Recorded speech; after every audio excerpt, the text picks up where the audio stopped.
Hello and happy Halloween, friends. We did our spooky themed regular episode last week, and since this week's guest episode has nothing to do with Halloween, it will be going up tomorrow, November 1st. However, this month's bonus episode is on theme. It is all about vampires, the folklore and science and history, and our favorite vampires from pop culture. It was a really good time and appropriate for the holiday.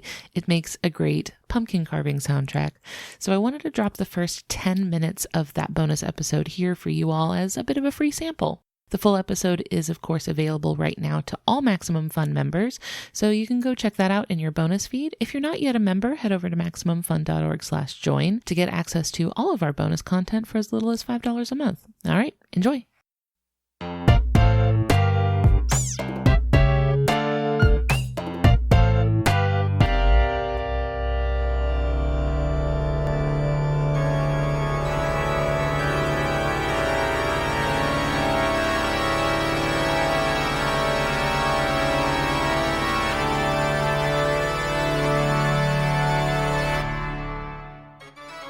Good evening, Max Fun supporters, and welcome to this month's bonus content.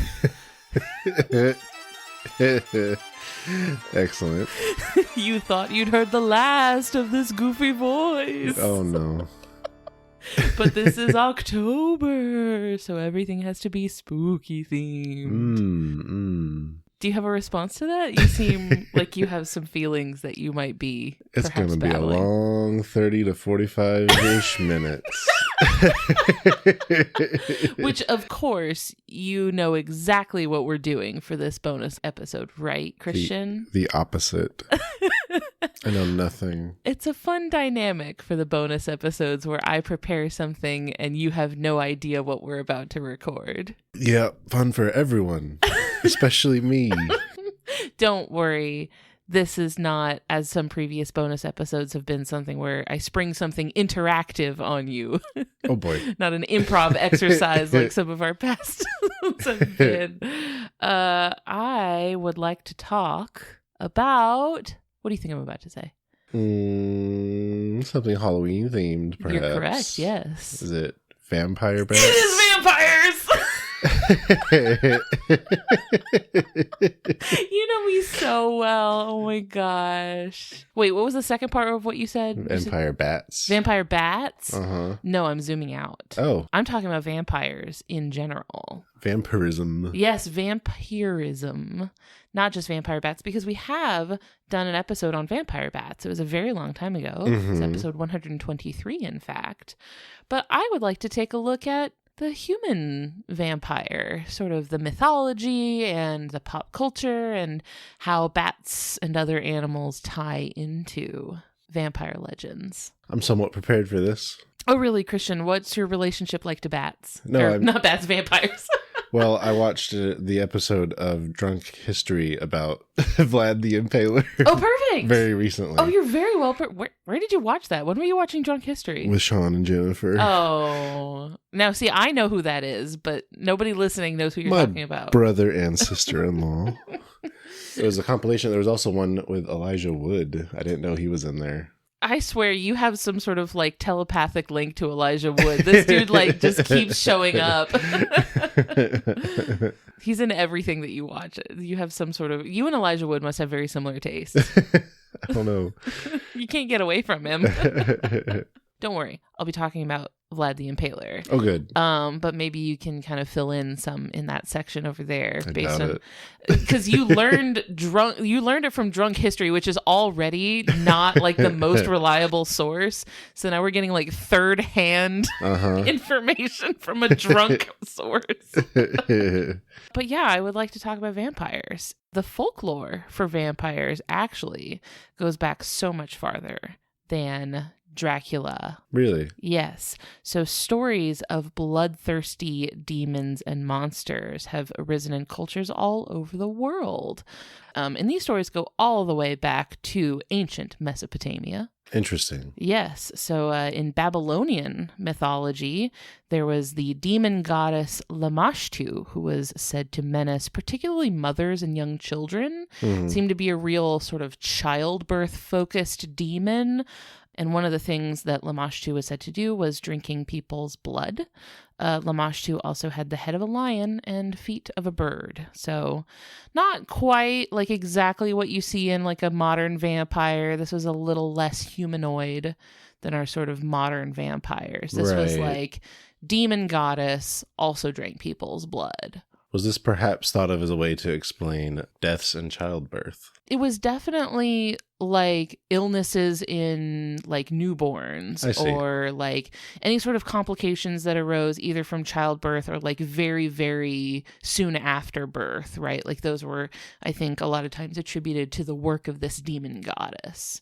Because I imagine this kind of thing happened more often than it does today with modern medicine. Right. And when you don't have an explanation for it, right, you're going to maybe fill in some blanks with, you need a villain to blame things on, right? Like this couldn't possibly just be a quirk of the human body. It must be the work of some foul goddess here to torment us. Yeah. But my understanding is that it wasn't just childbirth stuff. It was also like if you had like bad crop, like if your crops failed or something, that could be the work of this like demon goddess or something. So just general bad luck, bad things happening to you. This seemed like kind of one of the like go-to villains in mythology. Okay. In the Mexican state of Tlaxcala, the Tlahuelpuchi is a shape-shifting vampire who is said to feed on the blood of infants at night. In China, this is one that you're actually familiar with, the Jiangshi. Have you heard of this? From Overwatch.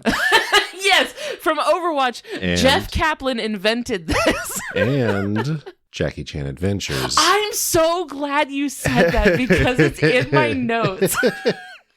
I can't believe you just like sniped.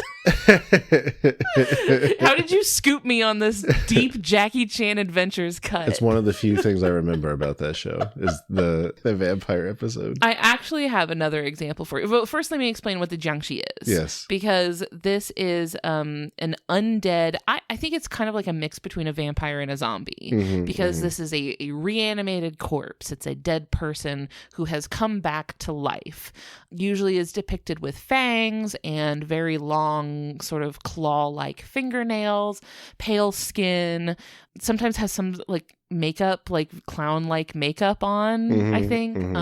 And is also often depicted as like hopping forward instead of just like, modern, like our zombies are kind of like shambling and shuffling forward. These are like hopping. And I think in May's Overwatch skin, she does like hop forward in her Jiangshi makeup. There's an emote you could also get. Yeah, where she like hops forward. Yes. But like it's an emote that actually moves her, which is interesting.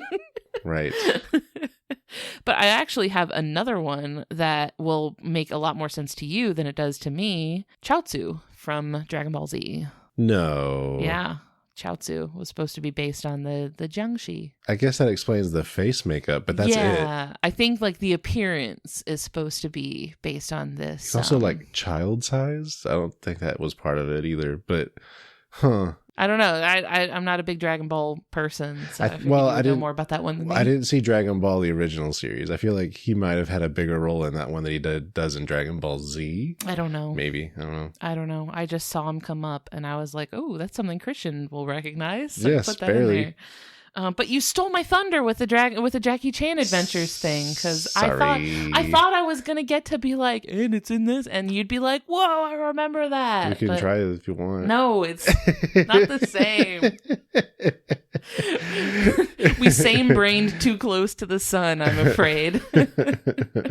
You had to guess there was a chance of that happening with how often I bring up Jackie Chan Adventures. You have to, like, if there was globally a leaderboard for like most number of references to the Jackie Chan Adventures, you have to be on the global leaderboard. Yeah, you're like top 500 at least. Yeah, I'm thinking there was a period of my childhood where I was clocking some serious hours on WB Kids. It was really for was WB Kids was not like PBS, right? Like, I feel like I watched it a lot during times when we didn't have cable. Yeah, I mean, it was, like Pokemon, Yu-Gi-Oh, all sorts of stuff. Yeah. So the thing with these vampires in Chinese folklore is that they steal people's chi. Right. They don't necessarily like bite them and suck their blood, but they are stealing life force away from the living, which I think that's vampire behavior, right? Yeah.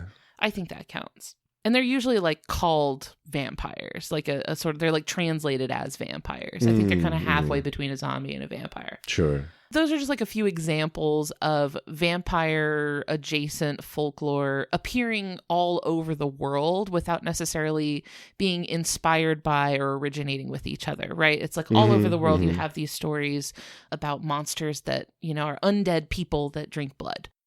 Thanks for checking out this bonus episode free sample. Once again, to hear the rest of the episode, head over to your bonus feed if you're already a member, or MaximumFun.org/join to sign up and get access to this episode and more. We put out a new one every month. Thanks for checking it out. I hope you all have a happy and safe Halloween. Regular episode drops tomorrow, so I'll talk to you then. Bye.